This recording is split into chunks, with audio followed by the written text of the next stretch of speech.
This is the Tech Arts Podcast, where we talk about tech, leadership, and all things that concern church audio, video, and lighting.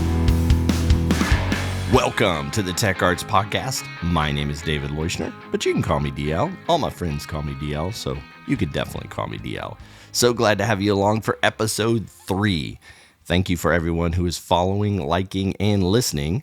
I am blown away by the amount of people who want to listen to this podcast. It's absolutely crazy.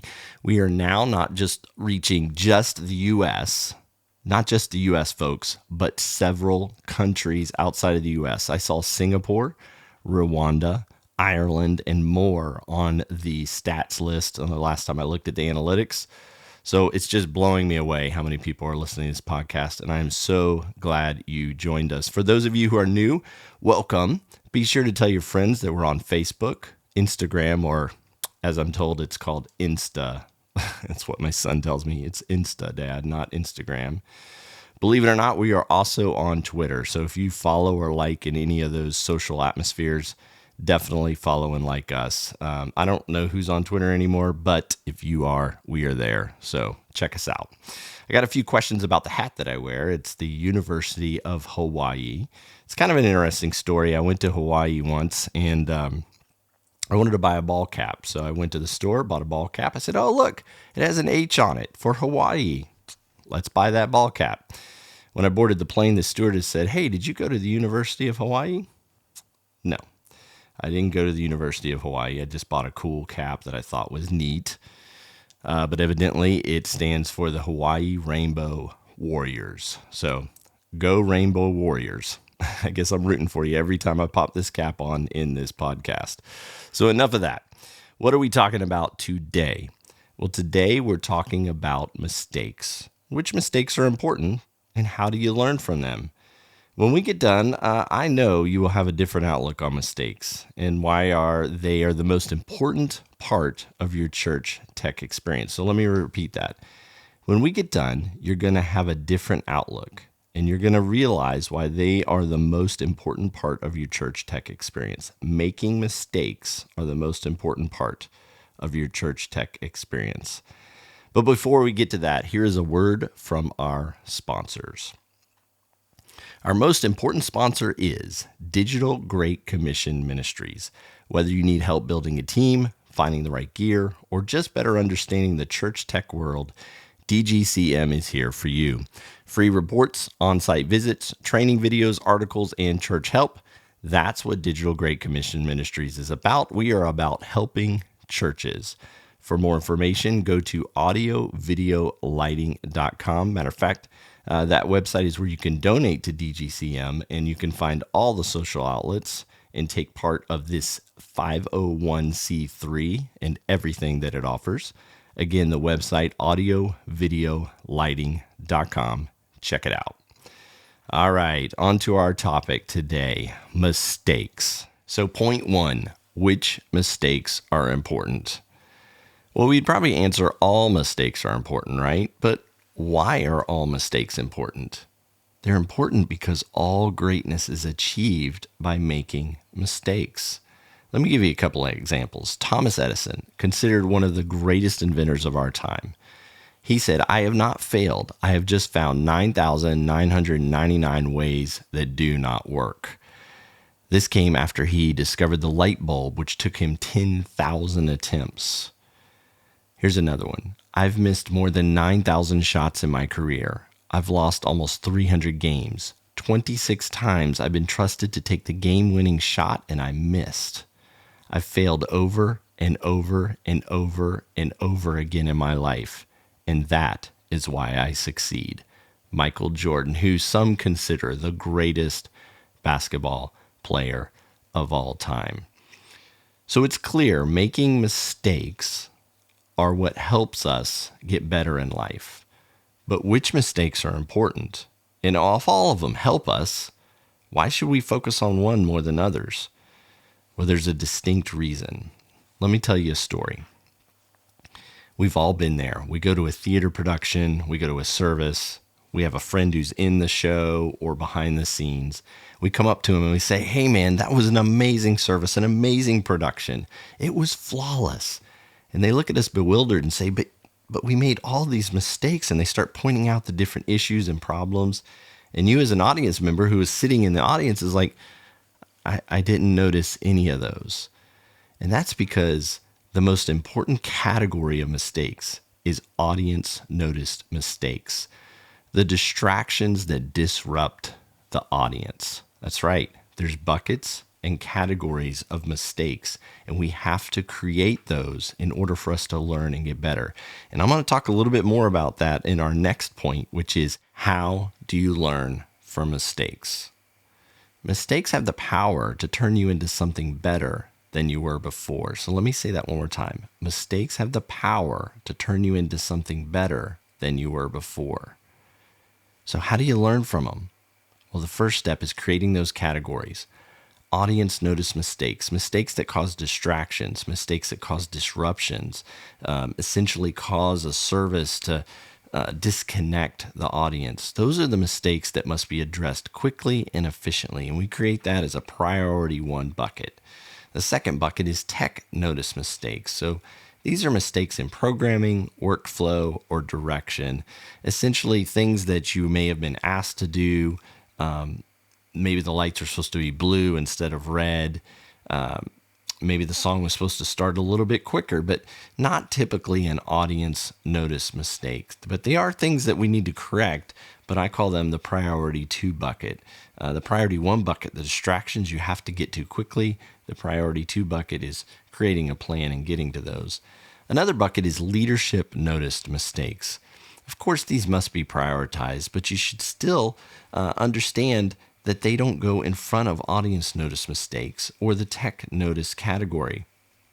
A lot of times the leadership notice mistake, they'll come to you and they get prioritized at a high level, and all of a sudden they create more mistakes because you prioritized them into the wrong place. Give your leader reasonable timelines for correction of the mistakes that they see. Take the mistakes that they give you and understand if they are audience noticed, so they need to be corrected quickly, or if they're tech noticed, but don't put them such a high priority because it's your leader coming to you that they create even more mistakes. So once you have the categories, the next thing you need to do is tracking. Have a spreadsheet or a mechanism that tracks mistakes from weekend to weekend. A software that I used back in the day was called Track and Graph. You can track it on that, or there's many other softwares out there that you could use, online outlets that you can use, or you could just use Excel. But the bottom line is track the mistakes so that you have a report that allows you to kind of average out your mistakes. And here's what I mean by that. We're not perfect. Every service is going to have a mistake. When I was managing at Gateway Church, I would look across our 7 campuses and see that we would average about 1 to 1.5 audience notice mistakes across our campuses, and sometimes 2 or 3 when you put in the tech noticed mistakes. Well, knowing that that was our average, if I saw a campus that would jump up to 4 or 5 mistakes, I would look at that a little bit closer because I had some averaging going on. I had some tracking going on. Now that you're tracking it, the next piece is reasoning. Why did the mistake happen? So as you track those mistakes, you've got to be able to put some paperwork behind it. You have to be able to put some reasoning behind it. The mic cue was missed because they weren't seeing. Do they need a spotter, or are their heads down? A story I like to tell about this is I had a sound engineer that we noticed every time he mixed, there'd be 2 or 3 missed mic cues, and I considered those pretty high audience notice mistakes that need to be addressed and figured out. And so when I went and looked to see what was going on, I noticed that he had his head down all the time. He was constantly looking down at his console, and he wasn't looking at the platform. So whenever transitions happened, he was missing those transitions and missing the mic cues that came along with it. So we tried something unique, and we actually, once we got done with rehearsal and went into the service, we put the console cover over the console except for the faders. And we gave clear direction that you should only lift that up if you really need to get to that. And you really need to adjust the EQ or the compressor. Otherwise, you need to keep your eyes on the platform. And we watched 2 and 3 and 4 audience notice Miss Mike Q mistakes dropped down to 1 and eventually 0 as he learned to keep his eyes up instead of down. All of that came from tracking, reasoning what was happening, understanding what was happening, and then, of course, applying correction. But before we get to applying correction, I think the next thing that needs to be added with mistakes is understanding. You got to take a grace approach to mistakes. As you're working through them and trying to figure out what's going on, don't beat your team up over the mistake, but challenge them for solutions. Like I just talked about with the eyes up. It challenged that audio engineer for a solution that actually helped him get better. So once you've understood and you have a grace approach to the mistakes, you should always have a course correction or something that changes the behavior or actions. So creating action items that can be reported to a leader. This is a part of course correction.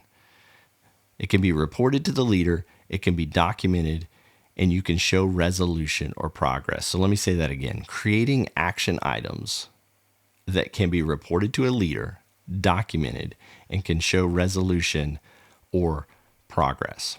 Very important.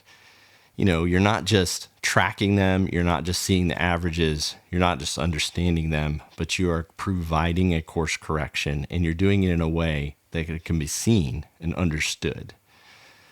Remember that life's greatest lessons are usually learned at the worst times and from the worst mistakes. So learning from them is a big piece of this. So let's recap. Identify which mistakes are important. And we talked about that with audience notice mistakes, in my opinion, being at the highest level. Now, you may create more categories than the 3 that I talked about, but at least create those categories and understand what they are. Then you want to learn from these mistakes by putting them in a category and tracking them through an Excel or software that you understand and can document them with. See the reason why they happen. Don't just hear the excuse. See the reason. Feel the reason. Understand the mistake and have a grace approach to them. And then, of course, course correct in a way that can be reported, documented, and resolved. So with the ability to look back and see results or ways to better yourself for the future, that's when you talk about documentation. That's the important key to it. The ability to look back at it and easily see results and easily see ways that you can get better in the future. So if you're looking at different programs or different tracking software or different ways of documenting these mistakes, make sure that you choose things that allow that to happen. The ability to look back, the ability to see the results, and the ability to understand ways forward to better yourself in the future. If you do all of this, your mistakes simply turn into experience. And what's the definition of an experience? It's practical contact with and or observation of a particular job or activity. That's right. Experience is simply the name we give to our mistakes. Let me say that again. Experience is simply the name we give our mistakes. I hope you enjoyed today's podcast. Remember, a wise man once said, in the end, we only regret the chances we didn't take. Don't live life bored, take your shot, and make every day the best day of your life. I can't wait to talk to you on the next Tech Arts podcast. I'm David Leuschner, signing off by wishing you a great day and praying God blesses every moment of your week. See you soon. You have been listening to the Tech Arts Podcast, presented by Digital Great Commission Ministries. DGCM is a 501c3 nonprofit that was started to help churches with all things technical. Whether you need help building a team, finding the right gear, or just a better understanding of the church tech world, DGCM is here for you. Find out more about our free on-site visits, reports, and consulting by going to audiovideolighting.com. Digital Great Commission Ministries will help you run your church service like a pro. Find out more at audiovideolighting.com.